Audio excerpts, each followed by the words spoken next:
Happy Cafetorium, Book 3, The Sinister Silver Ceiling Balloon. Written by Shelby Arnold with Colleen A.F. Venable. Illustrated by Anna Maria Young. Another fine day at Newville Elementary, home of the world's oldest cafetorium. Cafeteria, gymnasium, auditorium, and a totally safe place. Just don't sit in chair 47. Not that anything weird or ejector seat like ever happened there. Nope. But hey, look at chairs 46 and 48. Don't they look much more comfortable and less likely to catapult you through the ceiling? I'm Gertie, your guide. I do all the decorating and rearranging of the cafetorium. When there's a Flying Pickles basketball game, I pull out the bleachers and hang Go Pickles Go signs. When there's a play, I set up all the lights and work the curtains. When there's a school dance, I break out my dancing shoes and show off my best Charleston. I also hang some very fancy balloons, but people really come to see my Charleston. I'm great about putting decorations up, but I'm not always as good about taking them down. This is the tale of Remy Patel, the school's champion talker. That kid could talk the ears off an elephant. That's an elephant, but with 2 extra pairs of ears. His friends were getting pretty tired of his long-winded stories, but one person, or I should say one thing, followed them closely. It was lunchtime on Monday at Newville Elementary, and Remy had barely eaten any of his meatloaf, or his geometrically perfect mashed potato cube. It wasn't because he didn't like his food. Actually, he loved the cafetorium's meatloaf and square helpings of mashed potatoes. It's just that he was in the middle of telling a big story about his weekend, and he hadn't had time to stop and take a bite. Then we rode the bus to the aquarium. They had this really cool jellyfish tank that was lit up so that they glowed. I wonder what they feel like to touch, besides stinging, of course. I bet they feel like slime.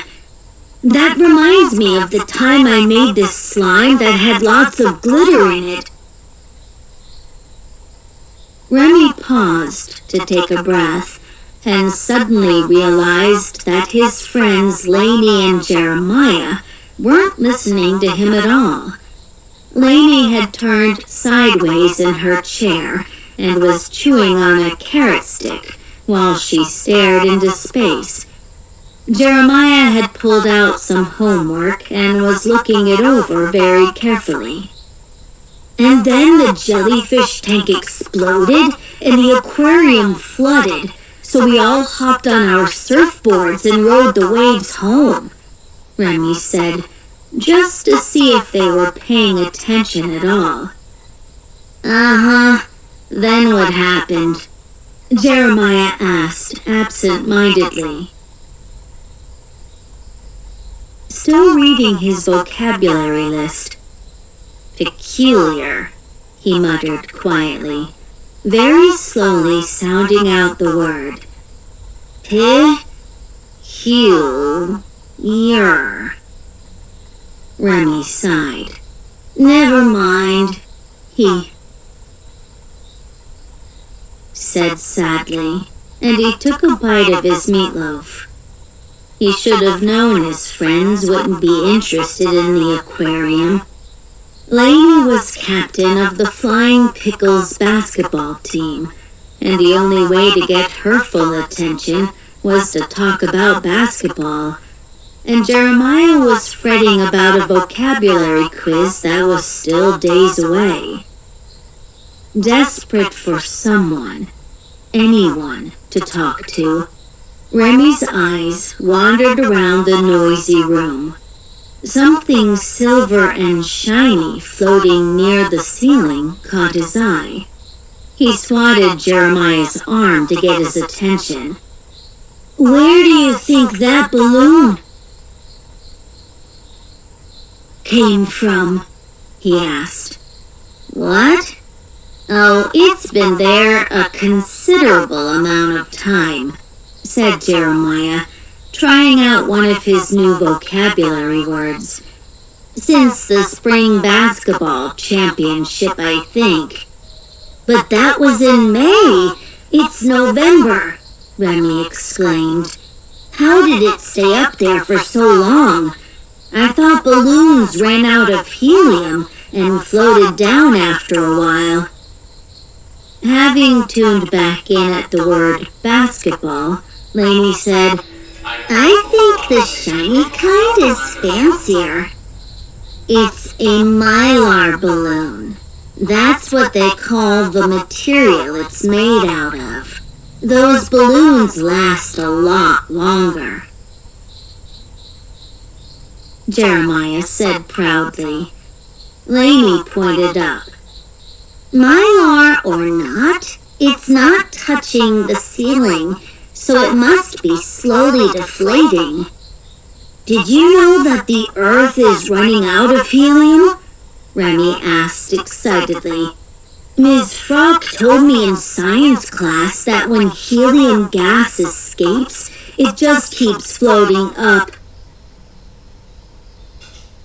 forever, until it goes into outer space, and we only have a certain amount here on Earth, so someday maybe we'll have to bring back other ways to make balloons float, like hot air. Remy, Jeremiah interrupted, you talk so much. I bet that balloon wishes it had as much hot air as you. Jeremiah and Lainey both laughed. Remy laughed too, but his feelings were hurt. Do I talk too much? He wondered. Does everyone think I talk too much? The other day, Mr. Pepperton asked me not to raise my hand so often and to give other kids a chance to speak. Maybe I do talk too much. Remy decided he'd try listening a little more and talking a little less. Over the next few days, Remy found that his plan to talk less made him feel sad and bored at the same time. He decided to focus on something else, so he started to keep a lookout for the ceiling balloon. He noticed that it seemed to float around the cafetorium with a mind of its own. On Tuesday, it was hiding behind a rafter in a corner. On Wednesday, he saw it hovering just a few feet above and behind Lunch Express Staff Number 1. It looks like it's spying on Les One, he thought, but they don't seem to notice because they're talking to the kids in the lunch line. I can't hear what they're saying from here, but they look really excited about it. Remy sighed sadly. I wish other kids still listened to me like that. The next day, Remy couldn't find the balloon. Where did it go? He wondered. I don't see it in the rafters or by the lunch line. Maybe it blew away, or maybe it popped, he thought, a little happy at the idea. For some reason, that balloon had started giving him the creeps. That afternoon, the school's basketball team was practicing in the cafetorium. Gertie, the custodian, was watching from the sidelines, and Remy had momentarily forgotten about his less talking rule. "Gertie, did I ever tell you about the time I made 4 baskets in a row? Of course, it wasn't during a game, but it was magical anyway. I was on fire.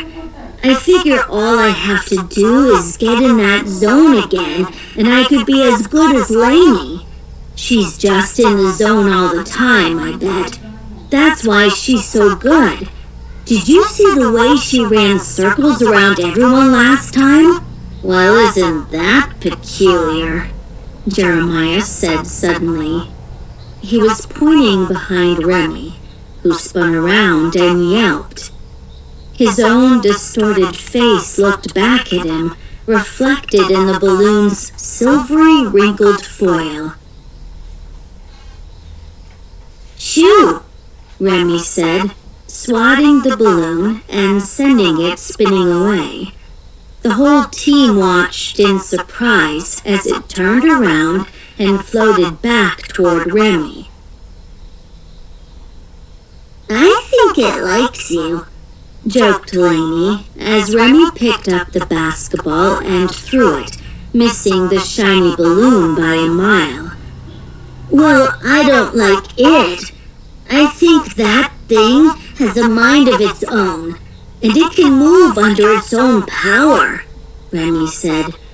"The other day, I swear it was spying on Les One.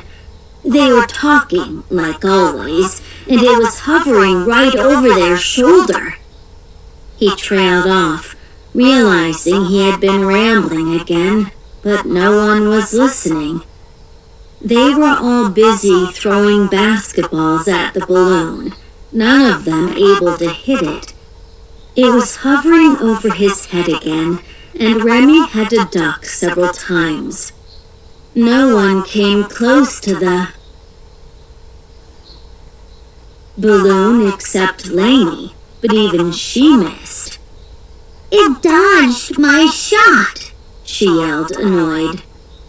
"I have a better idea," Gertie said, emerging from her storage closet. She was pushing a ginormous metal fan that was nearly as big as the bleachers. How it fit through the door of her closet, no one knew. She plugged it in, turned it on high, and pointed it toward the balloon. At first, despite the powerful fan sending everyone's hair flying back, the wrinkly, half-deflated balloon just turned in a slow circle. Finally, it drifted away, floating all the way up and into a dark corner. "Thanks, Gertie," said Remy, pushing his hair back into place. He was really starting to loathe the sight of that balloon. "I wish that thing would just deflate already," he said. "No problem, kid," Gertie said, tipping her hat. An itty-bitty unicorn poked its head out from under it, but Gertie put the hat back on before Remy noticed. The next day was Friday, and it was already 2:14 p.m. The day was almost over.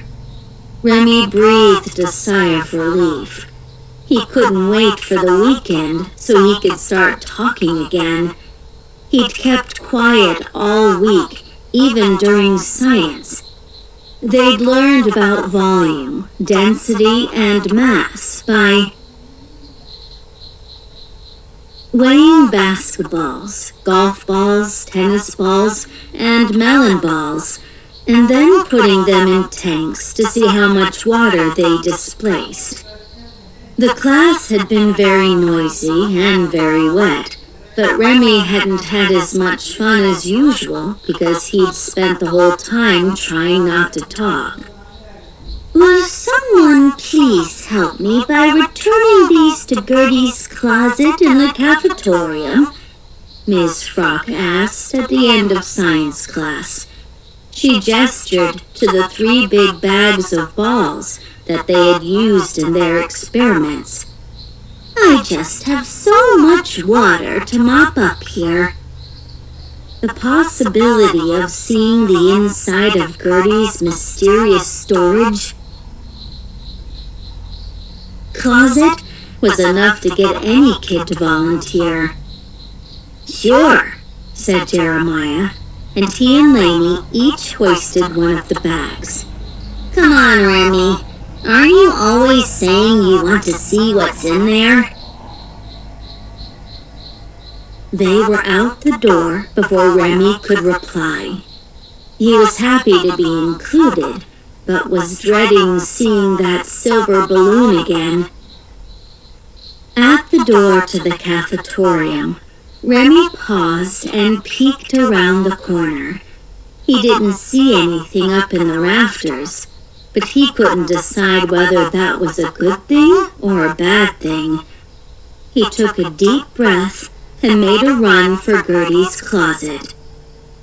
Lainey and Jeremiah were standing inside the storage room, which was full to the brim with supplies and old pickle mascot costumes and posters and something that seemed to be moving. "Weird. So much stuff. Hey! Where's that enormous fan she put in here?" Lainey asked, dropping her bag on the floor. Jeremiah did the same. As Remy stepped into the closet to add his bag to the pile, they heard a creak. The door to the closet had closed, as though blown by a big gust of wind. Lainey and Jeremiah's eyes opened wide. Remy spun around and gasped. The balloon was floating there, blocking their path to the door. A feeling of dread came over Remy. Did the balloon do that?" Remy asked. "No way," said Lainey, always fearless, as she reached for the door handle. The balloon blocked her. Jeremiah tried from the other side. The balloon pushed him back. There was no question about it. The balloon had trapped them. "Dubious, incongruous, disconcerting," Jeremiah nervously rattled off vocabulary words, finding comfort in them. He had, of course, scored 110% on the quiz earlier that day. Lainey gulped. "Why did you do that? What do you want?" Remy yelled at the balloon angrily. It only drifted closer, and that's when he noticed something. It seemed to be less wrinkled after he yelled at it. "You want my hot air, don't you?" he shouted, watching it closely. This time he could tell that it was definitely perking up, inflating a little bit with every word he spoke. "Well, lucky for you, I have a lot," Remy exclaimed, and then he began telling the most detailed story he had ever told in his life. He explained how he'd felt when Jeremiah and Lainey had made fun of him for how much he talked, how badly his feelings had been hurt, and how he had decided to try and hold the stories in instead. He told the balloon how the longer he had tried to stay quiet, the more things he had wanted to say, and the less fun everything seemed to get. On and on he went, making a point to describe every tiny detail. With every sentence, the balloon inflated a little more. It was almost full, hungrily sucking up the air from his words. And you know what I realized? Everyone has a talent for something, and they shouldn't be afraid to show it off. Like Jeremiah is good at learning fancy words. Jeremiah stuck his chest out proudly. Lainey is good at basketball, Remy continued, and Lainey nodded, grinning. The balloon was overinflating now. There wasn't a wrinkle to be found on its silver surface. Remy heard a little squeak as the balloon's material began to protest. And I, Remy Patel, am great at telling stories, he yelled confidently. The balloon inflated just a little bit more and pop! Scraps of shiny silver mylar floated down to the floor. There was a rush of air, and the closet door blew open. The kids began laughing and jumping up and down. Jeremiah's face grew serious. I'm sorry, Remy. We didn't know our jokes were upsetting you. We love when you tell stories, he said. Lainey nodded. Seriously, dude. I always repeat the best ones to my team. You're a really great storyteller. Remy smiled and jokingly said, Did I ever tell you about the time I saved my 2 best friends from a malicious mylar balloon? Lainey and Jeremiah laughed. That evening, after the students had gone home, the Newville Event Planning Committee met to discuss the school's upcoming holiday dance. All right, we have snacks, drinks, plates, cups, tablecloths, and streamers. Where should we get the balloons? Asked Ms. Frock. Let's use the same place we did last time, said Gertie with a mischievous smile. Their balloons always make for really great stories.